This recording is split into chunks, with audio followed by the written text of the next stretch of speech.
อำเภอหางดงจังหวัดเชียงใหม่เวลา 19 นาฬิกาฟังพระธรรมเทศนา1 กันฟังเทศฟังธรรมในฤดูกาลเข้าพรรษาและออกพรรษาในการฟังเทศรายการรถด่วนขบวนพิเศษก็เชิญชวนคณะสงฆ์คณะศรัทธาสาธุชนทั้งหลายได้ร่วมเดินทางไปกับรถด่วนขบวนพิเศษทั้งหมดมี13ขบวนด้วยกันนะครับก็เป็นส่วนหนึ่งของการประชาสัมพันธ์เชิญท่านฟังเทศรายการรถด่วนขบวนพิเศษฤดูกาลเข้าพรรษาซึ่งมีการจัดโดยคณะสงฆ์จังหวัดเชียงใหม่องค์กรเครือข่ายชาวพุทธจังหวัดเชียงใหม่ดำเนินงานโดยคณะกรรมการบริหารงานกลุ่ม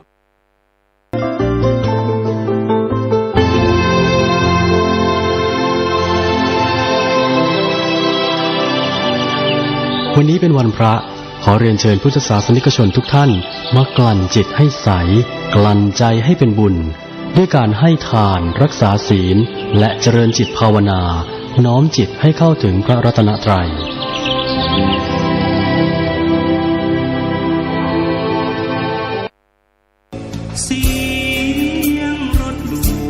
การฟังเทศรายการรถด่วนขบวนพิเศษฤดูกาลเข้าพรรษาประจำปีพุทธศักราช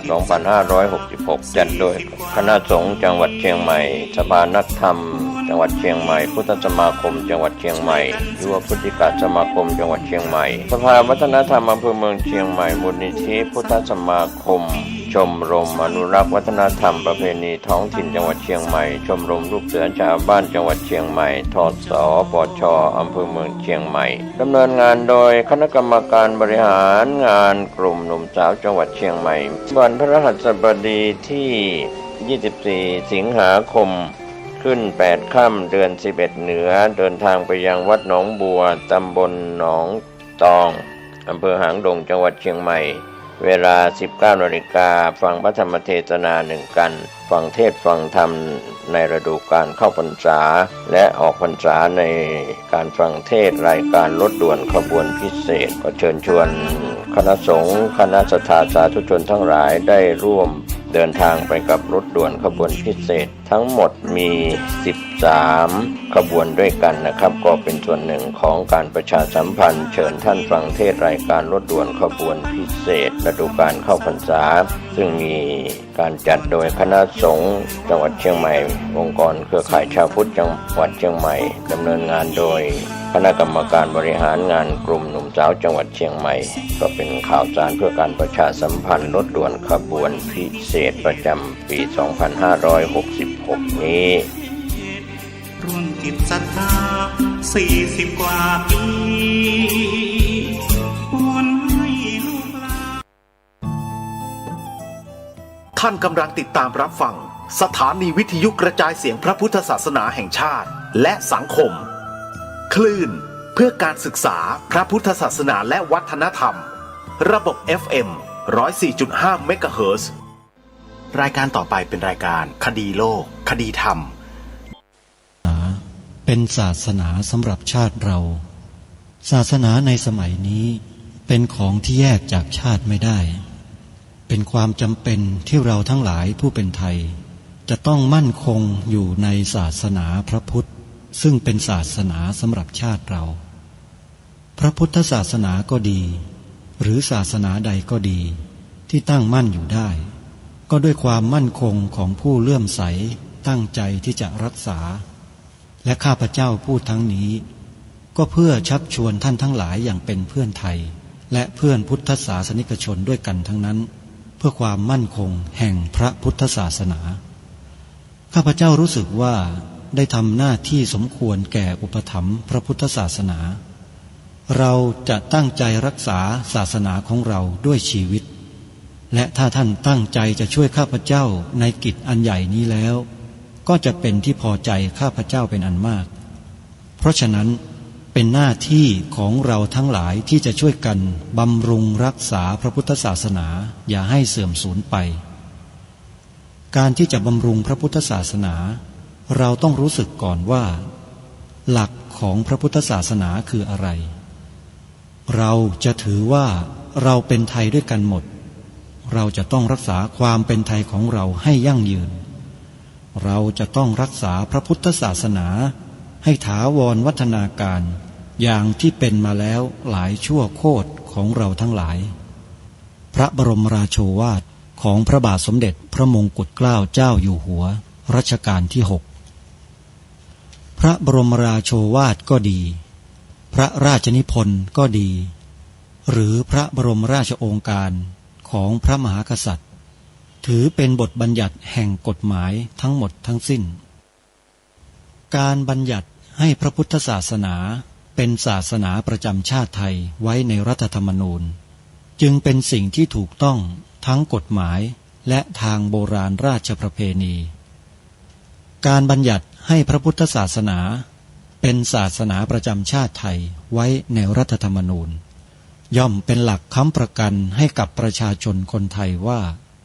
ตนได้ปฏิบัติตามกฎหมายอย่างแท้จริงการบัญญัติให้พระพุทธศาสนาเป็นศาสนาประจำชาติไทยไว้ในรัฐธรรมนูญมิได้เป็นการลิดรอนสิทธิเสรีภาพของผู้ใดแต่เป็นการยืนยันความจริงตามกฎหมายและประวัติศาสตร์ชาติไทยการบัญญัติให้พระพุทธศาสนาเป็นศาสนาประจำชาติไทยไว้ในรัฐธรรมนูญจะทำให้พระพุทธศาสนาได้รับการอุปถัมภ์และคุ้มครองจากรัฐดุจเดียวกันกับที่องค์พระมหากษัตริย์ทรงกระทำมาการบัญญัติให้พระพุทธศาสนาเป็นศาสนาประจำชาติไทยไว้ในรัฐธรรมนูญจะป้องกันพระพุทธศาสนาไม่ให้ถูกลัทธินิกายนอกศาสนากระทำการใดๆได้ด้วยอุบายต่างๆนานาการบัญญัติให้พระพุทธศาสนา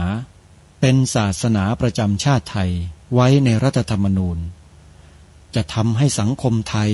มีแต่ความสุขร่มเย็นเป็นธรรมทั้งต่อคนศาสนาอื่นและคนสัญชาติอื่นได้อย่างแท้จริงแต่ถ้าไม่บัญญัติให้พระพุทธศาสนาเป็นศาสนาประจำชาติไทยไว้ในรัฐธรรมนูญในอนาคตประเทศไทยจะต้องตกอยู่ในสถานะเดียวกันกับพื้นที่3 จังหวัดชายแดนภาคและวันเสาร์อาทิตย์ทางสถานีวิทยุแห่งนี้ท่านสามารถใช้โทรศัพท์มือถือดาวน์โหลดแอปพลิเคชันที่ชื่อว่าวิทยุพุทธศาสนาทั่วไทยเพื่อติดตามรับฟังรายการนี้ได้ทุกวันและท่านยังสามารถรับฟังรายการธรรมะสาระที่ดีๆอื่นๆอีกเป็นจำนวนมากจากสถานีวิทยุพระพุทธศาสนาแห่งชาติคลื่นต่างๆที่รวมกันอยู่ในแอปพลิเคชันนี้มากถึง40 สถานีวิทยุพระพุทธศาสนาทั่วไทยทุกภูมิภาคของประเทศท่านใดดาวน์โหลดไว้แล้วบอกให้ผู้อื่นดาวน์โหลดต่อ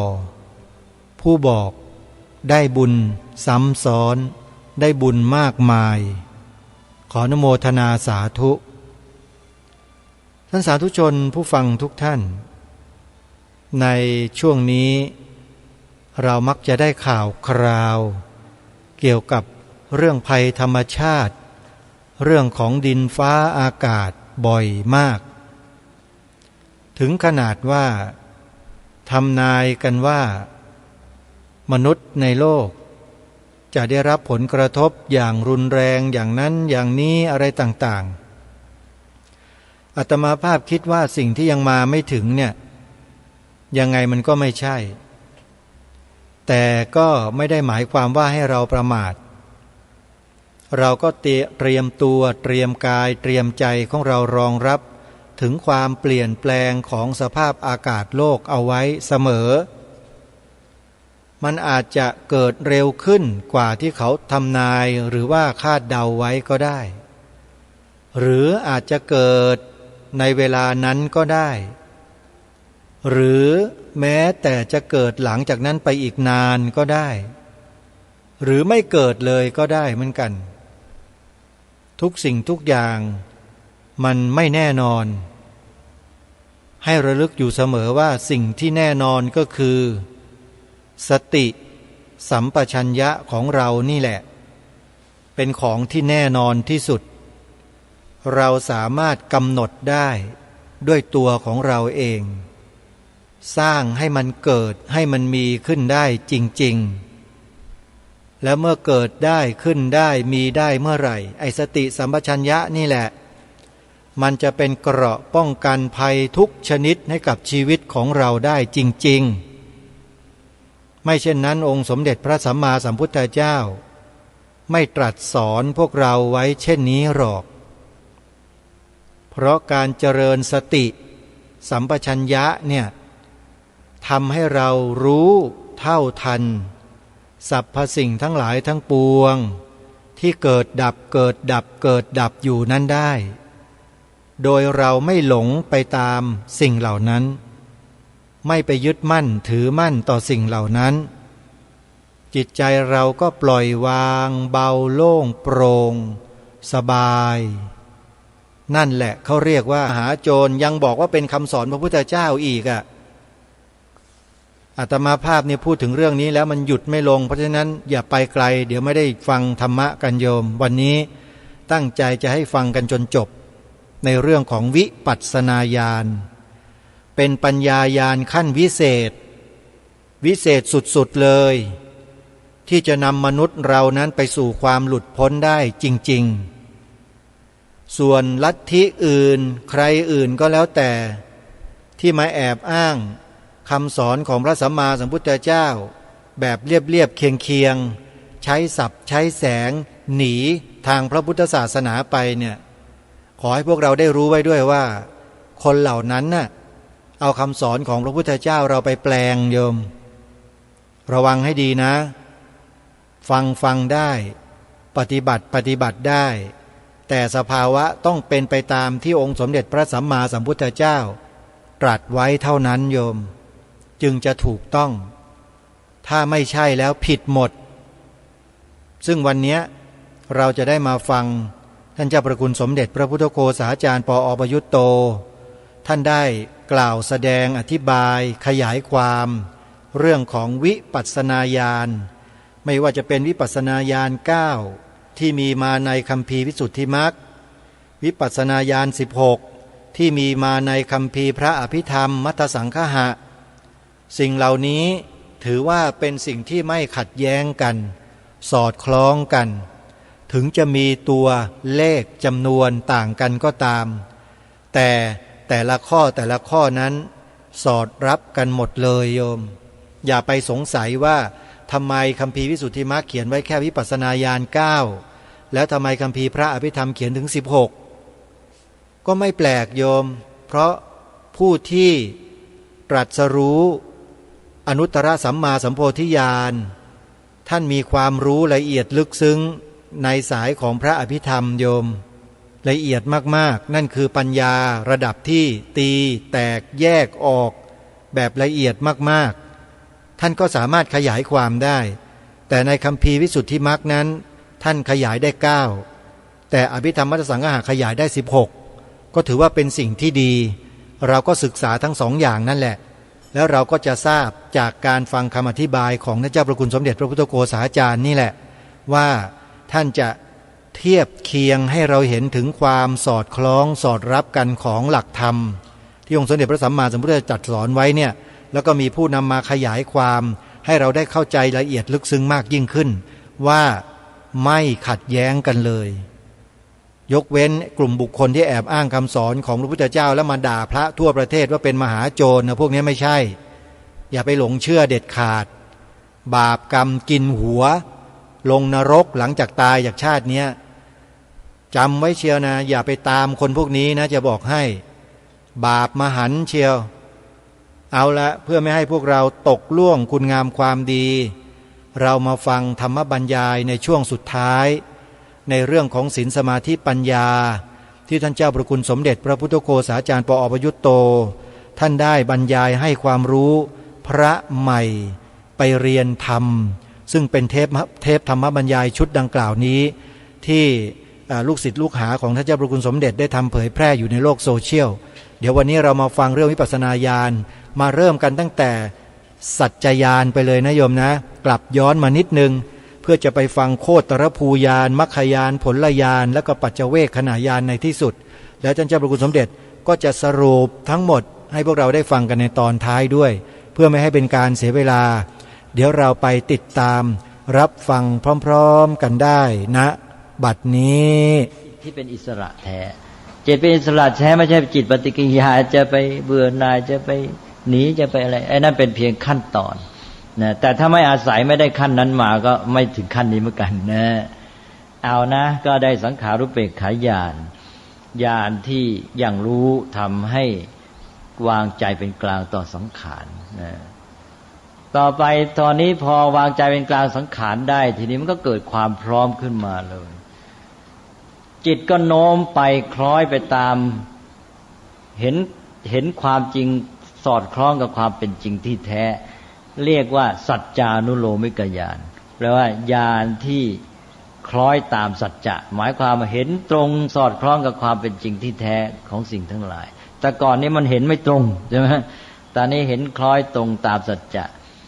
ถ้าเป็นอภิธรรมมัตตสังหะก็เรียกสั้นๆว่าอนุโลมญาณถ้าเป็นอวิสุทธิมรรคก็เรียกยาวหน่อยว่าสัจจานุโลมิกญาณนะครบยังวิปัสสนาญาณ9ครบไหมอ้าวแล้วอะไรหายไปล่ะถ้างั้น1อุทยัพพยญาณนะ2พังคญาณ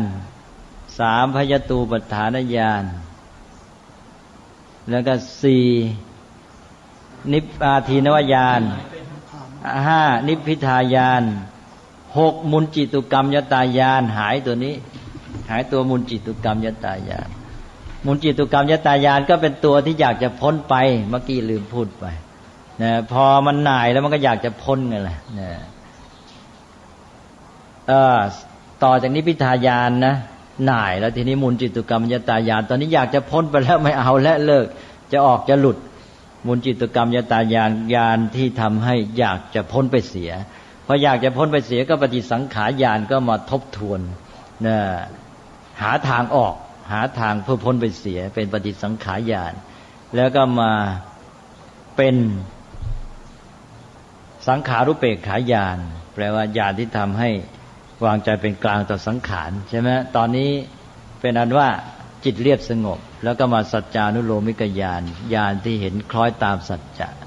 ก็แปลว่าจบวิปัสสนาญาณ9เนี่ยวิปัสสนาญาณ9ทั้งหมดทั้งชุดเนี่ยอยู่ในวิสุทธิข้อเดียวกันคือปฏิปทาญาณทัศนวิสุทธิเนี่ยวิปัสสนาญาณ9เกิดตรงนี้เป็นข้อที่เท่าไรในวิสุทธิ7 1ศีลวิสุทธิ2จิตวิสุทธิ3ทิฏฐิวิสุทธิ4กังขาวิตรณวิสุทธิ5อะไรมัคคยานทัศนวิสุทธิ6ปฏิปทาญาณทัศนวิสุทธินี่6แล้วเหลืออีกอันเดียวเอาละทีนี้พอถึงนี่นะจะเห็นว่าวิปัสสนาญาณ9มาเกิดเอาวิสุทธิข้อที่6แล้วจนจะจบเลยตอนนี้พอวิปัสสนาญาณ9มาก็คือปฏิบัติเป็นข้อปฏิบัติที่แท้นั่นเองเป็นตัวปฏิปทาซึ่งจะให้ถึงจุดหมายละจะถึงมรรคผลแล้วเพราะต่อจากนี้ก็คือมรรคผลตอนนี้ก็จะมีญาณที่เข้ามาขั้นกลางระหว่างภาวะปุถุชนกับอริยบุคคลเลยนะนี่เป็นอันว่าจบที่นี่ความเป็นปุถุชน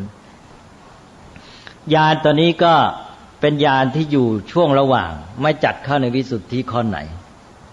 ท่านเรียกว่าโคตรภูญาณนะโคตรภูญาณแปลกันว่าญาณครอบโคตรโคตรนี่หมายถึงโคตรปุถุชนกับโคตรพระอริยบุคคลนะฮะอริยบุคคลนี่เป็นโคตรหนึ่งแล้วก็ปุถุชนนี่เป็นโคตรหนึ่งคนละโคตรทีนี้โคตรภูญาณนี่เป็นญาณครอบโคตรคือเป็นตัวต่อระหว่างปุถุชนกับอริยบุคคลนะฮะมาจัดในวิสุทธิข้อไหนมันเป็นตัวขั้นเฉยๆเกิดเป็นญาณหนึ่งขึ้นมาเรียกว่าโคตรภูญาณนะอันนี้เป็นญาณที่เท่าไหร่แล้วในญาณ16นะญาณ9หมดไปแล้วนะวิปัสสนาญาณ9ทีนี้ก่อนที่จะถึงวิปัสสนาญาณ9มี3ญาณเพราะฉะนั้นเป็น12เพราะฉะนั้นอันนี้เป็น13นะ ญาณที่13เรียกว่าโคตรภูญาณพอโคตรภูญาณมาถึงแล้วคราวนี้ก็ก้าวไปสู่ความเป็นอริยบุคคลก็ขึ้นวิสุทธิข้อสุดท้ายเป็นญาณทัศนวิสุทธิแปลว่าความบริสุทธิ์แห่งปัญญาอย่างรู้อย่างเห็นนะก็เป็นตัวโพธิละจะทำกิเลสอาสวะแต่ว่าไม่หมดสิ้นไปต้องเป็นขั้นๆเริ่มตั้งแต่โสดาบันก็ได้แล้วอันนี้ก็ได้ถึงขั้นมรรคผลนิพพานนั่นแหละญาณทัศนวิสุทธิเนี่ยก็เริ่มได้มรรคก่อนอันนี้พอถึงญาณทัศนวิสุทธินี่ก็ได้มรรคเพราะฉะนั้นก็จะเกิดญาณที่เป็นมรรคเป็นตัวมรรคเรียกว่ามรรคญาณนะญาณทัศนวิสุทธิก็มีมรรคญาณมรรคญาณก็เป็นญาณที่14ในญาณ16แล้วนะต่อจากมรรคญาณเกิดแล้วก็เป็นผลญาณแหละญาณอย่างรู้ผลนะพอได้โสดาปัตติมรรคก็โสดาปัตติผลก็ตามมานะมรรคแล้วก็ต่อด้วยผลพอผลญาณมาก็เป็นญาณที่15แหละนะอยู่ในญาณทัศนวิสุทธิก็จบญาณทัศนวิสุทธินี่คือบรรลุแล้วใช่ไหมเพราะว่าเป็นโสดาปัตติมรรคโสดาปัตติผลสกทาคามิมรรคสกทาคามิผลอนาคามิมรรคอนาคามิผลอรหัตตมรรคอรหัตตผลก็จบญาณทัศนวิสุทธิทีนี้พอบรรลุมรรคผลแล้วก็จะมีญาณอีกญาณหนึ่งเป็นขั้นเรียกว่าเสวยผลแล้วแต่ว่าไม่ใช่เรียกว่าเสวยผลเป็นการพิจารณาเรียกว่าปัจจเวคขณญาณแปลว่าญาณหรือปัญญาที่มาพิจารณาอะไรพิจารณาข้อปฏิบัติของตนการที่ตนได้บรรลุพิจารณามรรคผลที่ตนได้บรรลุพิจารณากิเลสที่ตนได้กำจัดไปแล้วพิจารณากิเลสที่ยังเหลือที่ยังไม่ได้กำจัดถ้าเป็นพระโสดาบันสกทาคามีอนาคามีก็ยังมีการพิจารณากิเลสที่ยังเหลืออยู่ซึ่งจะต้องละต่อไปถ้าเป็นพระอรหันต์ก็ตัดอันนี้ไปได้แล้วก็พิจารณานิพพานนี่เรียกว่าปัจจเวคขณญาณเป็นของผู้ที่บรรลุมรรคผลแล้วก็พอปัจจเวคขณญาณก็เป็นญาณที่16ก็ครบนี่คือญาณโสรสก็คลุมเดินมาตั้งแต่ทิฏฐิวิสุทธิมาถึงญาณทัศนวิสุทธิจบไปเลยเนี่ยอรหันต์ก็ต้องมีญาณนี้ด้วยนะครับตั้งแต่พระโสดาบันเลยหมายความพอบรรลุมรรคผลแล้วก็จะมีญาณนี้มาเพราะนั้นแน่นอนข้อ16นี่อรหันต์ที่ได้นิพพานนั้นก็ยังต้องมีก็พอบรรลุผลก็มีปัจจเวคขณญาณก็แปลว่าจบนี่จะเห็นว่าญาณมีชื่อต่างๆเยอะแยะคือใช้ในเรื่องหนึ่งญาณคือปัญญาที่รู้หรือทำกิจแห่งความรู้เข้าใจสำเร็จในเรื่องนั้นเพราะฉะนั้นก็จะมีชื่อต่างๆไปนี่เป็นญาณในวิปัสสนาญาณอื่นๆก็ยังมีชื่อเยอะแยะไปญาณเยอะแยะไปหมดอาจจะเป็นร้อยเป็นพันก็แล้วแต่ว่าเป็นญาณในเรื่องอะไรคงจะเข้าใจชัดแล้วนะฮะว่าญาณกับปัญญาจะเข้าใจในส่วนคำว่าญาณแต่ส่วนขั้นตอนอย่างท่านตามนี้ยังค่อนข้างจะติดอยู่ในภาษาบาลีที่ว่าพูดเรียกญาณต่างแต่พอเห็นเขาไหมฮะว่าความหมายมันเป็นอย่างนั้นกันเอาพอให้เข้าใจแนวทางส่วนลำดับขั้นตอนนั้นยังสับสนอยู่ยังสับสนเอาทวนอีกทีก็ได้ทวนนะก็มาเริ่มกันเป็นการทบทวนว่าการปฏิบัติเพื่อบรรลุจุดหมายของพุทธศาสนานั้นเป็นการดำเนินตามหลักไตรสิกขาได้แก่ศีลสมาธิปัญญาทีนี้ในกระบวนการปฏิบัติที่จริงจังเป็นระบบเป็นขั้นเป็นตอนนั่นก็แยกย่อยออกไปให้เห็นชัดแจ้งขึ้นเรียกว่าเป็นการปฏิบัติเพื่อความบริสุทธิ์หรือเป็นขั้นตอนแห่งความบริสุทธิ์เป็น7ขั้นเรียกว่าวิสุทธิ7ซึ่งเราก็ต้องเข้าใจว่าเป็นวิธีการจัดระบบแบ่งขั้นตอนแบบหนึ่งไม่จำเป็นจะต้องแบ่งแบบนี้เท่านั้น ทีนี้การแบ่งแบบนี้นั้นก็จะเน้นขั้นตอนในขั้นปัญญาให้เห็นว่าการปฏิบัติขั้นปัญญาซึ่งสำคัญมากเนี่ยแยกซอยไปอย่างไรวิสุทธิ7ก็เริ่ม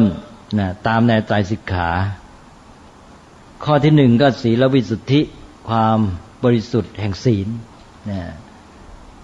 ขั้นที่2ก็เรียกว่าจิตวิสุทธิความบริสุทธิ์แห่งจิตคือเรื่องสมาธิพอได้ศีลและสมาธิเป็นฐานก็ปัญญาก็จะเดินหน้าตอนนี้จะยิ่งมีเรื่องต้องทำมากละเอียดลึกซึ้งไปตามลำดับก็เป็นข้อ3เป็นข้อแรกของปัญญาคือทิฏฐิวิสุทธิความหมดจดแห่งทิฏฐิคือความเห็นความเข้าใจเบื้องต้นที่เกิดสัมมาทิฏฐิที่แท้จริงในขั้นนี้ก็จะมีญาณหนึ่งที่เกิดขึ้นมาเป็นปัญญาที่รู้เข้าใจความจริงของสิ่งทั้งหลายโดยรู้ว่าอ๋อที่แท้แล้วสิ่งทั้งหลายไม่มีอะไรมันเป็นเพียงนามรูป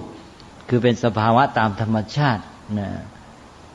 อันนี้คือความจริงที่แท้เป็นปรมัตถ์ไม่ใช่เป็นตามสมมตินะอันนี้ก็เป็นชื่อหนึ่งเรียกว่านามรูปปริเฉทญาณนะญาณที่กำหนดแยก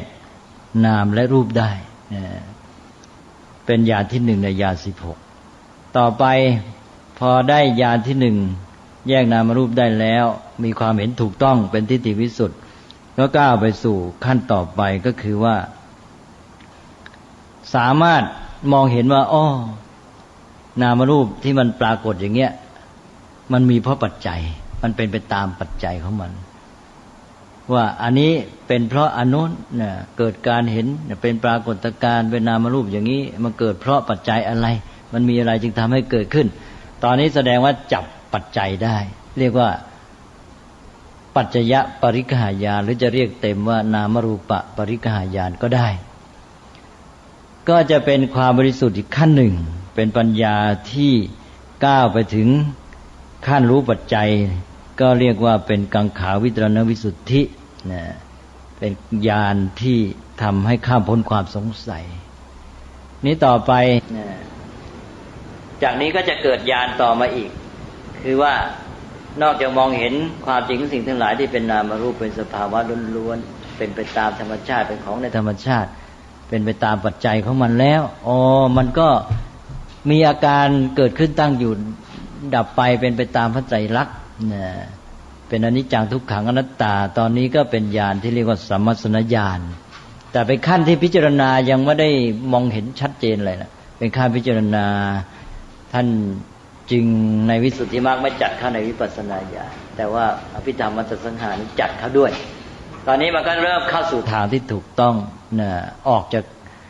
สิ่งที่ไม่ใช่ทางหรือไม่ใช่มรรคก็เลยเรียกว่ามัคคามัคคยานทัศนวิสุทธิความหมดจดแห่งญาณปัญญาที่มองเห็นว่าเป็นทางและไม่ใช่ทางหรือมรรคและไม่ใช่มรรคทีนี้ต่อไปก็จะเกิดญาณที่มาเห็นความเป็นไปอาการที่เป็นจริงเลยเห็นอาการที่เกิดขึ้นตั้งอยู่ดับไปของสิ่งทั้งหลายของนามรูปเหล่านั้นตอนนี้ก็จะก้าวไปสู่ขั้นวิปัสสนาญาณแท้เป็นวิปัสสนาญาณแท้ที่1เรียกว่าอุทยัพพยญาณหรืออุทยัพพยานุปัสสนาญาณญาณอย่างรู้อย่างถึงความเกิดขึ้นดับไปของนามรูปหรือสังขารขั้นนี้ก็เข้าสู่ปฏิปทาญาณทัศนวิสุทธิเริ่มแรกเลยต่อไปนี้จะเป็นเรื่องของปฏิปทาญาณทัศนวิสุทธิไปจนจบวิปัสสนาญาณ9อันนี้ในปฏิปทานี้ก็จะมีการดำเนินก้าวหน้าไปต่อจากการที่ได้เห็นการเกิดดับแล้วก็จะเห็นชัดในส่วนการดับให้เห็นว่าสิ่งทั้งหลายมันเกิดมาเท่าไรดับไปเท่านั้นดับหมดพอเห็นการดับเรียกว่าพังคานุปัสสนาญาณหรือพังคญาณอันนี้พอเห็นการดับมากๆเข้ามีแต่การดับเห็นสิ่งทั้งหลายเกิดขึ้นก็ดับไปก็เลยมองเห็นโดยความเป็นภัยเป็นของที่น่ากลัวก็เลยเรียกว่าเป็นพยตูปัฏฐานญาณหรือเรียกสั้นๆว่าพยญาณอันนี้พอเห็นโดยความเป็นของน่ากลัวแล้วก็เห็นเป็นสิ่งที่บกพร่องนามรูปสังขารอะไรต่างๆนี่ไม่ใช่สิ่งสมบูรณ์เป็นสิ่งที่เป็นโทษไปยึดเข้าก็ยิ่งมีแต่ความเสียหาย ไม่เป็นไปตามใจปรารถนาไปยึดถือเข้ามันฝืนความปรารถนาก็เป็นทุกข์เห็นเป็นโทษก็เรียกว่าอาทินวญาณต่อจากการเห็นเป็นโทษแล้วก็เกิดนิพพิทายานก็เบื่อหน่ายนิพพิทาเบื่อหน่ายหน่ายออกคลายติดไม่ติดแล้วคราวนี้จะออกไปก็เลยเกิดเป็นมุนจิตุกรรมยตายานญาณความรู้อย่างรู้ที่ทำให้ปรารถนาจะพ้นไปเสียเรียกว่ามุนจิตุกรรมยตายานพอมุนจิตุกรรมยตายานมาแล้วทีนี้ก็พิจารณาหาทางออกทบทวนความรู้ความเข้าใจในความจริงเพื่อจะให้เห็นทางที่จะพ้นออกไปเสียนั้นอันนี้เรียกว่าปฏิสังขารญาณหรือปฏิสังขานุปัสสนาญาณแล้วทีนี้พอพิจารณาความจริงไปมาจะหาทางออกก็จะรู้เข้าใจว่าที่เราจะออกทำไมจะไปออกมันเป็นเพราะเดิมเราไปติดมัน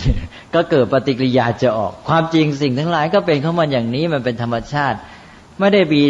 ได้ชั่วที่มันเกิดมันดับมันไม่ได้ดีได้ชั่วมันเป็นเรื่องของธรรมชาติเป็นจริงอย่างนั้นก็เกิดอุเบกขาคือวางใจเป็นกลางต่อสังขารทั้งหลายคือนามรูปเหล่านั้นใจก็เรียบสงบเลยพอใจเรียบสงบแล้วตอนนี้แหละก็จะเกิดปัญญาอย่างเห็นสอดคล้องกับความเป็นจริงที่แท้จากสังขารุเบกขาญาณก็จะก้าวไปสู่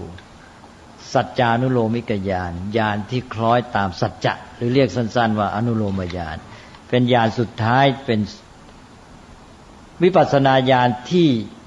9แล้วก็ทำให้จบปฏิปทาญาณทัศนวิสุทธิด้วยเพราะปฏิปทาญาณทัศนวิสุทธินี่ก็เป็นเรื่องของวิปัสสนาญาณทั้ง9อันนี้พอถึงตอนนี้มันจะก้าวไปสู่วิสุทธิข้อที่7ซึ่งเป็นข้อสุดท้ายก็จะมีญาณที่ขั้นเข้ามาเรียกว่าโคตรภูญาณญาณครอบโคตรขั้นความเป็นปุถุชนอริยบุคคลจากนี้ก็ก้าวไปสู่ญาณทัศนวิสุทธิเป็นวิสุทธิข้อที่7เกิดเป็นมรรคญาณญาณที่เป็นตัวมรรคเลยมาตัดกิเลสเป็นโสดาปัตติมรรคเป็นต้นแล้วก็ต่อลำดับนั้นก็จะเกิดผลญาณญาณที่เป็นผลก็เป็นอันว่าจบญาณทัศนวิสุทธิเป็นวิสุทธิข้อที่7วิปัสสนาญาณนั้นจบไปแล้วตั้งแต่ปฏิปทาญาณทัศนวิสุทธิตอนนี้มรรคญาณผลญาณก็เป็นญาณที่14 15ในญาณ16แล้วก็เกิดมีญาณอีกนั้นมาสำหรับมาพิจารณามรรคผลนิพพานเรียกว่าปัจเจเวคขณญาณสำหรับท่านผู้บรรลุมรรคผลแล้วก็เป็นอันว่าจบญาณนั้นญาณ16พระอาจารย์ท่านก็เห็นว่าญาณ16เนี่ยดีเพราะว่าบอกมาตั้งแต่ต้นเลยเริ่มตั้งแต่ได้เข้าสู่แนวทางของวิปัสสนาแม้จะยังไม่ใช่เป็นตัววิปัสสนาแท้มันเริ่มเข้าใจอะไรถูกต้องการวัดมันจะได้ละเอียดยิ่งขึ้นก็เอาโสรสญาณหรือญาณ16มาใช้วัดผู้ปฏิบัติวิปัสสนาเรียกว่าลำดับญาณก็จบนะเอานะอาจารย์จะขอเรียนถามว่าอย่างกรณีโสดาปัตติมรรคถึงอรหันตผลเนี่ยนะครับมันจะอยู่ในช่วง14 15 16แค่กันเองไม่ต้องกลับไป1คือมันมี1 ถึง 13พร้อมแล้วตอนพร้อมแล้วตอนเวลานั้นมันอยู่ในนั้นหมดเลยแค่14 15 16เท่านั้นไม่ล่ะมันคลุมหมดเลยคือมันคุมก็เป็นเริ่มต้นแล้วแต่ว่าหมายความว่าในช่วงที่เขาแบ่งตรงนี้เขาไม่ได้แบ่งเวลามันเกิดนี่มันพับเดียวเลยเนี่ยมันหมายความเวลาแบบเดียวกับสัมปชัญญะเวลาเราเกิดปัญญาอะไรแล้วเนี่ยนะทีนี้เนี่ยไอ้ที่มันมีอยู่เนี่ยมันไม่ต้องไปนึกทบทวนแหละใช่ไหมมันรู้แล้วแต่ว่ามันพิจารณากินคลุมหมดไม่ใช่ไม่เกี่ยวนะใช่ไหมมันต้องอย่างรู้อย่างนั้นถ้าไม่มีความรู้นามรูปแล้วมันจะไปมีอันนี้ได้ไงเนี่ยรู้มาแล้วตอนนี้ก็ไม่เหมือนกับสภาพแต่ว่าความละเอียดละออมันต่างกันของความละเอียดนะใช่ที่จะเห็นชัดลงไปครอบคลุมหมดถ้าอย่างขั้น1 ถึง 13นี่มีความจำเป็นที่ต้องเป็นลำดับขั้นอย่างนี้ก็แปลว่าบางคนจะ1 ไป 3 ไป 5 ไป 13เลยว่าจำเป็นจะต้องต่อเนื่องเป็นคืออย่างนี้ต้องอุปมาค คือว่ามันอาจจะไม่ต้องปรากฏชัดออกมาเพราะมันเรื่องของความละเอียดอ่อนของจิตของปัญญาเหมือนกับท่านขึ้นยอดเขาเนี่ยถ้าท่านเดินท่านอาจจะเห็นเป็นลำดับชัดใช่ไหมเดินขึ้นเขาแต่บางคนเขาไม่เดินขึ้นเขาเอารถยนต์ขึ้นบางคนเขาไม่รถยนต์ขึ้นเขาเอาเฮลิคอปเตอร์ขึ้นเลยถูกไหมแต่ว่าไม่ว่าขึ้นอย่างไหนต้องลำดับหมดถูกไหมแต่ว่าไอ้เรื่องเฮลิคอปเตอร์เนี่ยมันแทบไม่ต้องพูดถึงลำดับเลยใช่ไหมไม่มันคลุมหมดนะมันครอบคลุมไปเลยแต่ที่จริงมันก็ลำดับนั่นแหละนะอันนี้เป็นเพียงอุปมาแล้วอาสวัคยายานไม่ทราบว่าไม่ได้จัดอยู่ในลักษณะอันนี้เพราะว่าไม่ได้เกี่ยวข้องในระดับขั้นใช่ไหมครับอยู่ถูกคลุมอยู่ในนี้หมดไม่อยู่ได้ยังไงไม่อยู่มันก็บรรลุมรรคผลนิพพานไม่ได้ไม่ใช่อยู่ในขั้นมรรคญาณผลญาณมรรคญาณผลญาณปัจเจเวคขณญาณเป็นเพียงพิจารณาสิ่งที่ได้บรรลุไปแล้ว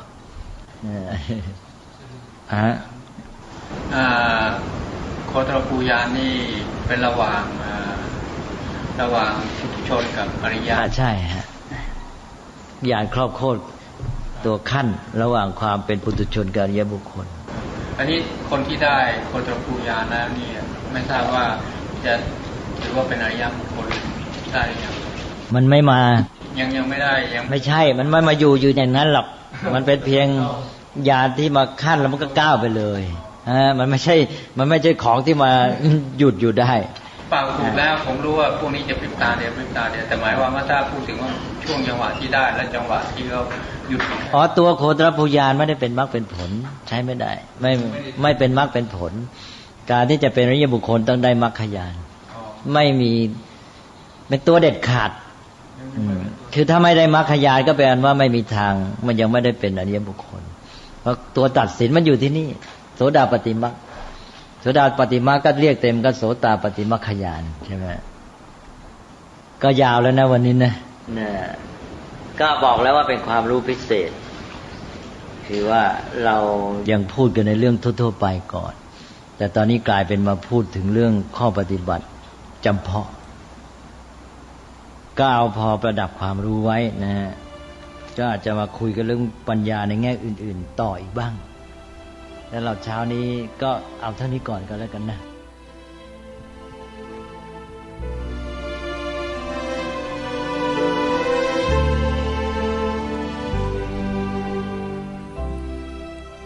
ท่านสาธุชนผู้ฟังทุกท่าน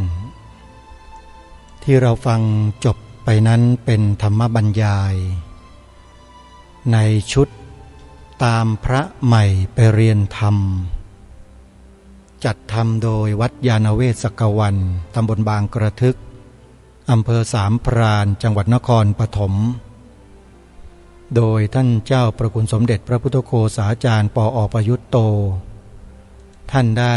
ถวายความรู้กับพระนวกะในพรรษาเมื่อปีพระพุทธศักราช 2539 ถือว่าเป็นธรรมบรรยายอันทรงคุณค่าทางด้านการศึกษาปริยัติธรรมเพื่อนำไปสู่ปฏิบัติสัตธรรมโดยลำดับจนเกิดปฏิเวทะหรือปฏิเวทสัตธรรม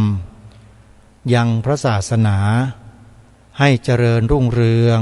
มาจนถึงยุคปัจจุบันของเรานี้ได้ก็ด้วยบรรพชนของเราสืบสารรักษาต่อยอดกันมาอย่างนี้เพราะฉะนั้นในการฟังธรรมในการฟังการบรรยายธรรมอธิบายธรรมจากผู้ที่มีประสบการณ์และความรู้ในด้านทางธรรมอย่างถูกต้องจึงเป็นเหตุเป็นปัจจัยที่มีความสำคัญยิ่งในการสืบสารรักษาต่อยอดพระพุทธศาสนาในเมืองไทยของเราไว้แต่ถ้าหากว่ามีใครนำหลักธรรมคำสอนของพระสัมมาสัมพุทธเจ้าของเราเนี่ยไปปรุงแต่งตีไข่ใส่สีแล้วก็ปนเปื้อนยาพิษเป็นอันตรายต่อพระศาสนาแล้วไซร้สิ่งนั้นแหละจะยังให้พระศาสนาของเรานั้น สิ้นสลายหายไปจากสังคมของเราพวกเราจะต้องช่วยกันสืบสารรักษาต่อยอดพระธรรมคำสอนพระธรรมวินัยที่ถูกต้องให้แก่ลูกหลานเยาวชนของเราสืบต่อไปทางรายการจึงปรารภกับท่านผู้ฟังมาก่อนหน้านี้ว่าการศึกษาพระปริยัติธรรมแผนกธรรมแผนกบาลีแผนกพระอภิธรรมที่มีการเรียนการสอนอยู่ในคณะสงฆ์เนี่ยถือว่าเป็นแบบแผนที่ถูกต้องที่ดีงามสมบูรณ์แบบที่สุดดีที่สุดแล้วส่วนใครจะนำไปประยุกต์เพื่อให้สอดรับกันให้เป็นประโยชน์ก็ถือว่าเป็นสิ่งที่ดีแต่ถ้าใครแอบอ้างสิ่งนี้เพื่อไปทำการอย่างอื่นเพื่อเป็นการสร้างความเข้าใจผิดความขัดแย้งความแตกแยกในหมู่พี่น้องชาวพุทธของเราแล้วก็คนพวกนั้นถือว่าเป็นคนที่ใช้ไม่ได้แล้วก็ไม่ควรจะใช้ด้วยถ้าไม่ใช้สิ่งของในบ้านเราอันไหนที่เราไม่ใช้และไม่หมดมันไม่มีประโยชน์แล้วเนี่ยโยมจะทำยังไงล่ะโยมจะเทิดทูนไว้บนหิ้งบูชาหรือว่าจะโยนทิ้งถังขยะก็ลองพิจารณากันดูนะโยมนะในฐานะที่อาตมาภาพเป็นพระในคณะสงฆ์ได้ศึกษาเล่าเรียนได้ปฏิบัติตามหลักสูตรที่คณะสงฆ์ท่านได้กำหนดได้วางไว้เป็นอย่างดีแล้วก็นำมาแจ้งมาบอกกับพวกเราท่านทั้งหลายให้รู้ให้เข้าใจได้ตรงกันเป็นทิฏฐิสามัญญตาเพื่อนำไปสู่ศีลสามัญญตาการปฏิบัติที่ถูกตรงซึ่งกันและกันก็จะเข้าหลักโอวาทปาติโมกข์ของพระสัมมาสัมพุทธเจ้าทุกประการเพราะฉะนั้นการฟังการศึกษาเล่าเรียนในข้อธรรมะปฏิบัติทั้งหลายทั้งปวงจากผู้รู้จึงเป็นสิ่งที่มีความจำเป็นมากต้องรู้จริงรู้ถูกต้องด้วยนะโยมไม่ใช่รู้มาจากที่ไหนก็ไม่รู้แล้วมาแอบอ้างว่าตัวเองเป็นคนรู้แต่เบื้องหลังด่าพระสงฆ์เป็นมหาโจรอยู่ทุกวันกล่าวหาพระสงฆ์ว่าเป็นอรัชชีทุกวันไอ้พวกนี้อันตรายมากระวังให้ดีนะโยมนะถ้าอยากจะรู้ว่าเป็นพวกไหนให้ไปเปิดคลิปวิดีโอที่ชื่อว่าทนวัตรโจกกระโทกไปฟังกันจดทันไหมทนวัตรโจกกระโทกทอทงนอหนูวัฒนะนั่นแหละธนวัตรนามสกุลโจกกระโทกเขาเปิดเผยเปิดโปงขบวนการพวกนี้ให้เราฟังกันอยู่ลองไปเปิดดูนะแล้วจะทราบกันเอาล่ะสำหรับวันนี้รายการเวลาหมดลงแล้วต้องขอสมมุติยุติไว้แต่เพียงเท่านี้พบกับรายการได้ใหม่ในวันต่อไปขอความสุขความสวัสดีในธรรมแห่งองค์สมเด็จพระบรมศาสดาสัมมาสัมพุทธเจ้าจงปรากฏเกิดมีขึ้นในจิตใจของท่านผู้ฟังทุกท่านทุกคนเทินขอเจริญพรกล้าคิดก็ต้องกล้าทำอย่ากลัวถ้าทำความดีเป็นศึกษาปัญหาให้ทันท่วงทีเมืองไทยจะพัฒนากว่านี้รายการดีๆคดีโลกคดีธรรมขอรำพันบรรยายความคิดเครื่องหมายแห่งสีทั้งสามงามถนัดขาวคือบริสุทธิ์สีสวัสดิ์หมายพระไตรรัตน์และธรรมะคุมจิตไทยแดงคือโลหิตเราใส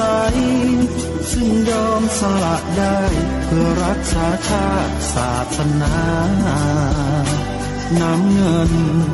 คือสีโสภาอันจอมประชาพระโปรดเป็นของส่วนองค์จักริ้วเข้าเป็นไตรรงค์จึงเป็นสีธงที่รักแห่งเราชาวไทย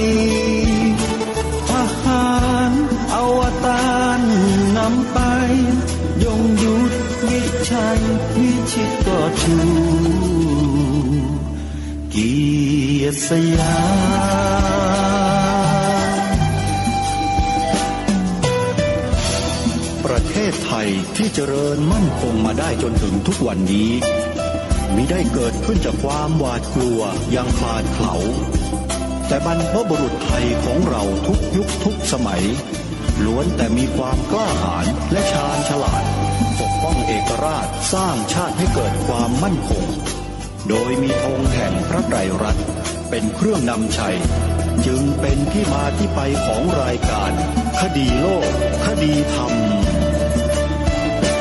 กล้าคิดก็ต้องกล้าทำอย่ากลัวถ้าทำความดีเร่งศึกษาปัญหาให้ทันท่วงทีเมืองไทยจะพัฒนากว่านี้รายการดีคดีโลกคดีธรรมรายการดีคดีโลกคดีธรรม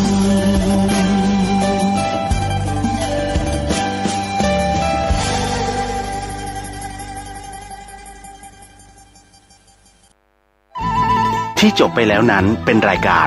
คดีโลกคดีธรรมดำเนินรายการโดยพระครูปลัดณรงค์ฤทธิ์ เสียงรถด่วน การฟังเทศน์รายการรถด่วนขบวนพิเศษฤดูการเข้าพรรษาประจำปีพุทธศักราช 2566 จัดโดยคณะสงฆ์จังหวัดเชียงใหม่สภานักธรรมจังหวัดเชียงใหม่พุทธสมาคมจังหวัดเชียงใหม่ยุวพุทธิกสมาคมจังหวัดเชียงใหม่สภาวัฒนธรรมอำเภอเมืองเชียงใหม่มูลนิธิพุทธสมาคมชมรมอนุรักษ์วัฒนธรรมประเพณีท้องถิ่นจังหวัดเชียงใหม่ชมรมลูกเสือชาวบ้านจังหวัดเชียงใหม่ทศปชอำเภอเมืองเชียงใหม่ดำเนินงานโดยคณะกรรมการบริหารงานกลุ่มหนุ่มสาวจังหวัดเชียงใหม่วันพฤหัสบดีที่ 24 สิงหาคมขึ้น8 ค่ำเดือน 11 เหนือเดินทางไปยังวัดหนองบัวตำบลหนองตองอำเภอหางดงจังหวัดเชียงใหม่เวลา 19 นาฬิกาฟังพระธรรมเทศนา1 กันฟังเทศฟังธรรมในฤดูกาลเข้าพรรษาและออกพรรษาในการฟังเทศรายการรถด่วนขบวนพิเศษก็เชิญชวนคณะสงฆ์คณะศรัทธาสาธุชนทั้งหลายได้ร่วมเดินทางไปกับรถด่วนขบวนพิเศษทั้งหมดมี13ขบวนด้วยกันนะครับก็เป็นส่วนหนึ่งของการประชาสัมพันธ์เชิญท่านฟังเทศรายการรถด่วนขบวนพิเศษฤดูกาลเข้าพรรษาซึ่งมีการจัดโดยคณะสงฆ์จังหวัดเชียงใหม่องค์กรเครือข่ายชาวพุทธจังหวัดเชียงใหม่ดำเนินงานโดย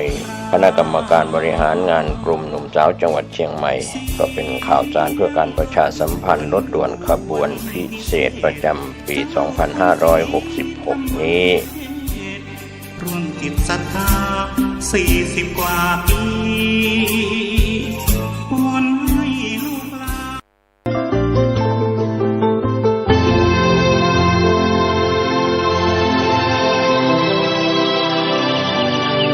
วันนี้เป็นวันพระ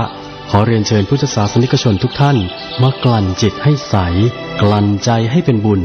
ด้วยการให้ทานรักษาศีลและเจริญจิตภาวนาน้อมจิตให้เข้าถึงพระรัตนตรัย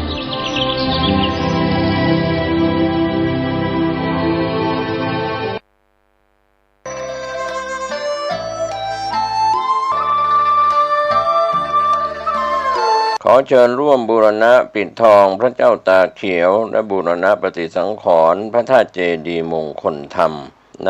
วัดบ้านเหล่าพระเจ้าตาเขียวตำบลบ้านเรือนอำเภอป่าซางจังหวัดลำพูนได้รับเมตตาธรรม จากพระธรรมเสนาบดีรองเจ้าคณะภาค7เจ้าวาดวัดพระธาตุดอยสุเทพราชวรวิหารเป็นประธานที่ปรึกษาโครงการมีพระเทพรัตนนายกเจ้าคณะจังหวัดลำพูนเจ้าวาดวัดพระธาตุธริพุนชัยวรมหาวิหารประธานโครงการบูรณะโดยมี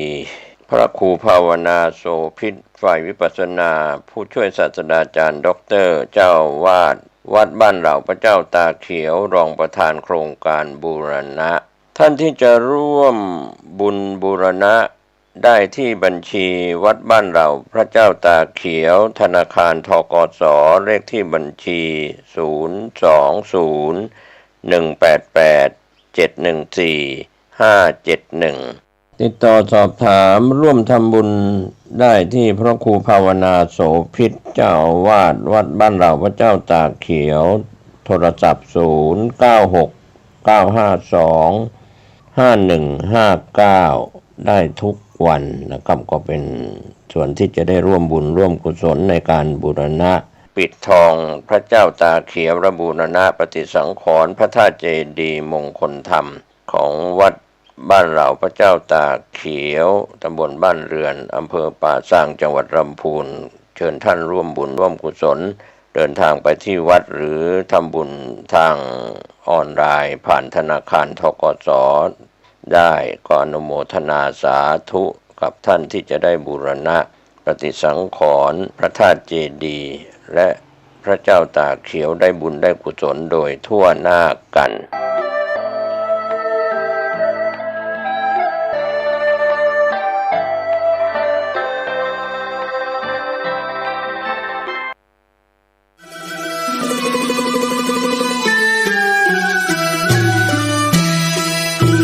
ขอเชิญร่วมทำบุญสร้างกระเบื้องดินเผาธรรมชาติบันไดพญานาควัดโบสถ์ชัยมงคลตำบลมะเขือแจ้อำเภอเมืองจังหวัดลำพูนแผ่นละ50 บาทตารางเมตรละ500 บาทร่วมทำบุญได้ที่ธนาคารกสิกรไทยหมายเลขบัญชี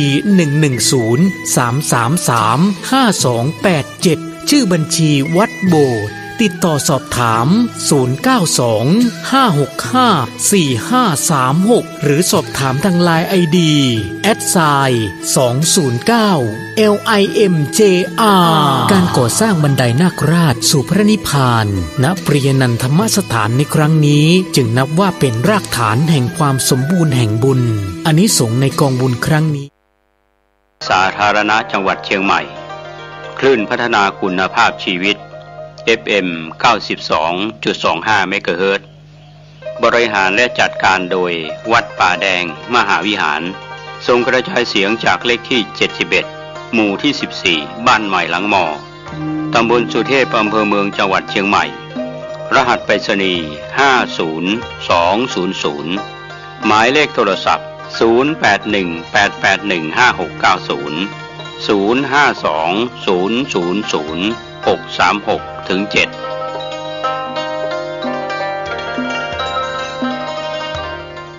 วิทยาลัยเทคโนโลยีราชมงคลกรุงเทพมทรกรุงเทพฮะเรียกว่าจะเป็นรุ่นน้องผมไหมเพราะว่าผมเนี่ยเด็กคลอง6เด็กธัญบุรีวันนี้เขาจบไปนี่เขาไปรับปริญญาที่นั่นนะดังนั้นนี่คือเรียกว่าขอเลยละกันมาเป็นเครือข่ายเดียวกับพี่เพื่ออะไรฮะเตือนภัยผู้คนที่เกี่ยวข้องกับภัยออนไลน์ทุกรูปแบบที่เกิดขึ้นในสังคมแต่อย่าให้เขาแนะนำตัวเองหน่อยละกันฮะใครแนะนำตัวเองได้ฮะเชิญเลยครับผมชื่อนายปัญญากร สังวานะครับเป็นนักศึกษาชั้นปีที่1สาขาเทคโนโลยีสื่อดิจิตอลและสื่อสารมวลชนคณะวิทยาศาสตร์และเทคโนโลยีมหาวิทยาลัยเทคโนโลยีราชมงคลกรุงเทพครับโอ้นี่อยากจะถามนะเพราะว่าเราอยากจะสร้างเครือข่ายมีใครเคยแบบว่าถูกผู้ก่อเหตุมาหลอกบ้างไหมฮะหลอกให้รักหลอกให้หลงหลอกทำภารกิจแต่ในเมื่อเราเรียนที่เกี่ยวข้องกับเรื่องของสื่อดิจิทัลไปแล้วเรียนทางด้านของสื่อสารมวลชนไปแล้วเราจะสิ่งที่เรียนมาเนี่ยไปใช้ในการเตือนภัยยังไงเห็นบอกว่าเป็นปี1ใช่ไหมเตือนภัยยังไงดีฮะทำลงในแอปพลิเคชัน TikTok ครับผมโอ้นี่เด็กเข้าถึงเยอะทำคลิปลักษณะแบบไหนคะตัดต่อให้ดูน่าสนใจครับผมค่ะนี่น้องเขาพยายามผู้หนึ่งแบบเตรียมอยากจะพูดอยู่เชิญฮะ ก็มีตัดต่อลงTikTokเหมือนกันค่ะอาจจะเป็นช่วงนี้นี่แบบว่าการตัดต่อแบบว่าเรียนแบบตลกอะไรแบบนี้ค่ะจะได้รับความสนใจมากกว่าอะไรแบบนี้ค่ะ มีรูปแบบวิธีการนำเสนอที่แตกต่างกันไปตามภาษาของน้องๆอ่ะเดี๋ยวคอยติดตามคลิปด้วยนะคะ เดี๋ยวรอชมด้วยแต่เนี้ยอยู่ก่อนได้ไหมเพราะว่าเราอยากให้ทุกคนนะฮะรวมถึงอาจารย์ด้วยแล้วกันนะฮะได้ติดตามประเด็นที่เราจะนำเสนอวันนี้คือว่าพอได้ติดตามไปแล้วเนี่ยช่วยกันบอกต่อเพื่อนๆที่มหาวิทยาลัยด้วยหรือว่ากลับไปบอกทางครอบครัวนะว่าให้ช่วยกันเตือนภัยกันต่อไปหน่อยแล้วกัน เรื่องแรกนะครับที่เราจะมีการนำเสนอในวันนี้นะครับคุณผู้ชมครับถือว่าเป็นเรื่องที่สำคัญฮะและก็เป็นผลงานของตำรวจไซเบอร์คือว่าตำรวจไซเบอร์นะครับมีการบูรณาการกับหลายหน่วยงานนั่นแหละฮะเพื่อให้ไปปราบปรามกระบวนการ call center ไปปราบปรามที่เรียกว่ากระบวนการ trust no one ฮะคือว่าเชื่อใครไม่ได้เลยนะเป็นรูปแบบที่ว่ามีเขาเรียกว่าชาวต่างชาติอยู่เบื้องหลังครับแล้วก็ไปลวงผู้คนหลอกให้รักหลอกให้หลงแล้วก็ชวนลงทุนมันเลยเรียกว่าไฮบริดสแกมตรงนี้ไม่พอนะฮะทางเจ้าหน้าที่เนี่ยยังไปดูสาวส่งสัญญาณเนี่ยริมชายแดนไปจัดการเลยไอ้สิ่งนี้ใช่ไหมที่ว่าส่งสัญญาณไปที่ประเทศเพื่อนบ้านใช่ไหมที่มาหลอกผู้คนมากมายใช่ไหมจัดการให้สิ้นซากเสียทีติดตามจากรายงานแล้วกันนะครับคุณผู้ชมครับ